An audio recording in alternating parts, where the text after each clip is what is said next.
everyone remembers the ending of The Mist for very obvious reasons. It's one of those endings that people like to talk about like there was some kind of answer sitting right there in the car with David. Was it mercy? Did he panic? Did he give up too early? Should he have waited just a few more seconds? And I get why the ending is such a big topic of conversation. When I re-watch The Mist, though, the ending feels less like a sudden shock and more like the final version of something that everybody has been doing since The Mist rolled in. They're trapped inside of an enclosed space with something outside that they cannot fully understand, and everybody inside is just trying to understand just enough to survive. Hey everybody, it is I, Brandy, otherwise known as the Terrorific Lady, and welcome back to Retro Horror School, where we discuss, dissect, and analyze horror from the 70s through the 2010s, and where we talk about horror like it matters because it does. And in today's video, surprise, surprise, we'll be talking about The Mist. The movie does not start off full throttle or with a huge apocalypse. It starts off with something insanely normal. Storm damage. At first, everything belongs to a world that they still seem to understand. There was a storm, trees are down, property is damaged, the power is out. People go to the store because they need food, batteries, medicine, medical supplies. Whatever they can get in the aftermath of everything that has happened. It's stressful, but it's recognizable. Then you have Dan Miller running into the grocery store, saying that something in the mist took John Lee. Something in the mist took John Lee! And people have no idea what to do with what he's saying, so people start inventing explanations. Chemical explosion, something possibly to do with the military, a military accident, something biblical and end of days. Anything that makes what just happened feel like a problem that they can name. Dan's story gives everyone the same problem, just not the same reality. Leave it alone, David. You can't convince some people there's a fire even when their hair is burning. Denial is a powerful thing. Yeah, then you got this guy, David, who is trying to think in practical terms. Problem, solution. There's a problem. There's got to be some way to solve it. David hears something outside. He doesn't know what it is, but he knows that something is wrong. And Myron, Jim, and Norm don't take it seriously. And they don't want to because there's a practical problem right in front of them. Oh, the generator. It needs to get up and running. The exhaust is blocked. Go outside to clear the exhaust. Fix the generator. Problem solved. If only it were that easy. Then a tentacle comes through. What the fuck? Get it off! Get it off! Get this freaking thing off me! Now, after this event, the store has definitive proof. Norm is dead, there is blood, and something that was out there tried to get inside. Even proof doesn't tell them what to do next, but David keeps trying anyway. Because that is what people do in a crisis. They just fixate on the next problem to solve.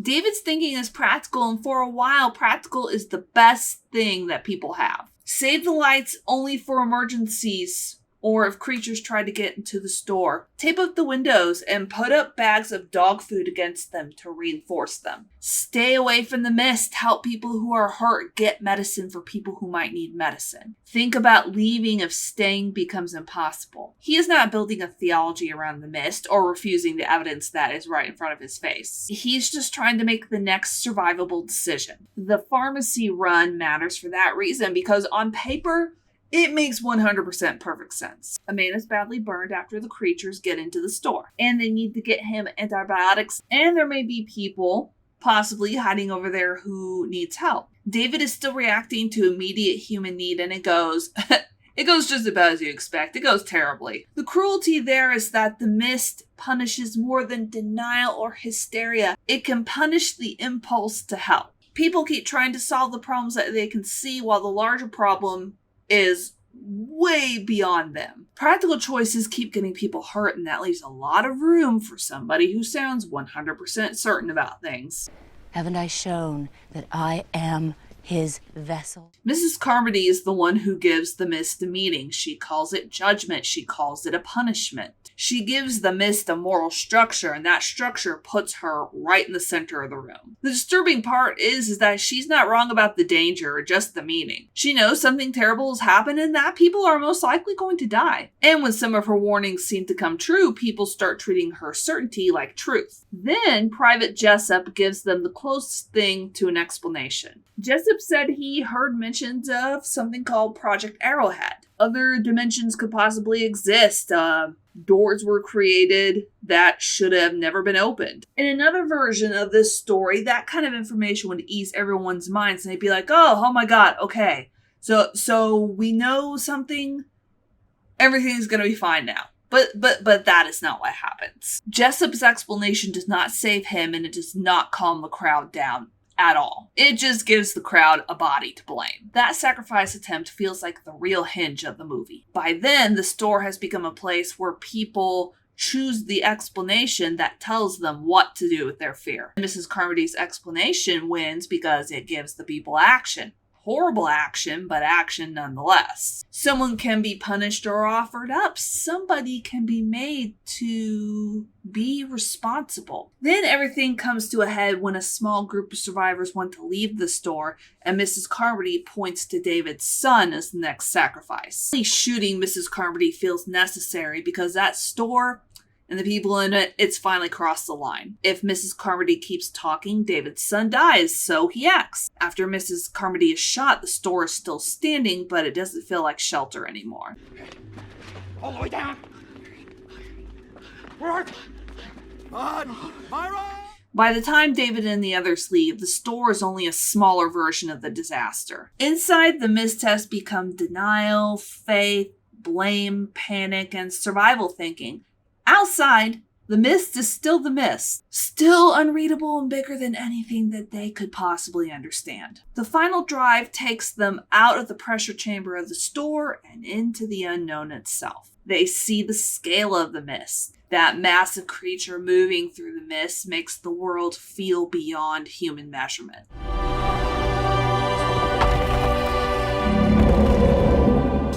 David is no longer trying to convince people avoid Mrs. Carmody or keep a group alive inside a store. He is, in a sense, alone with what he thinks the world has become. The car eventually runs out of gas, and then the choices run out too.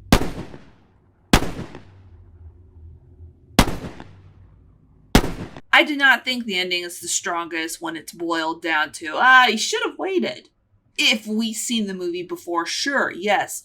We know the military is coming, but David does not. By then, David has watched people die and has seen the store become dangerous. Outside the store, the mist looks endless enough for him to believe that there is no way out. The car is out of gas, they have a gun. Innocent people are facing what he believes will be something far, far worse. Mercy becomes the last usable thing he has, and that's what makes it so awful. David is not Mrs. Carmody. He's not trying to control people through fear. He is doing something painfully human. He is making a decision because doing nothing feels impossible. Then the military arrives. And suddenly there is another version of reality moving through the mist the whole time. There was a response in soldiers. The creatures were being pushed back. The world was not over in the way that David thought it was over. He just couldn't know that before he acted. The brutality of the mist is tied to the way that people keep trying to turn the unknown into something that they can live with.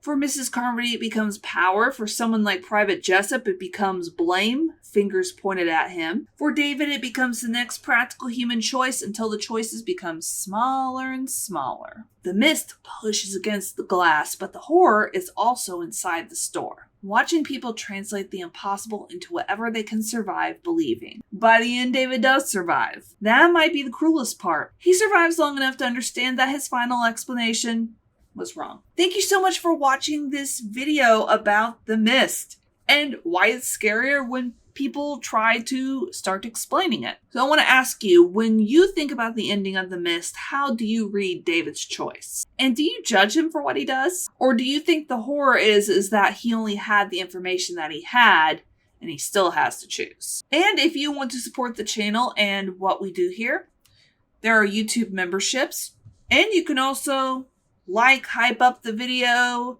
subscribe, share it, do all the things. All that stuff really does help out the channel. But as always, thank you so much for being here. Class is dismissed for now, but I'll see you next time.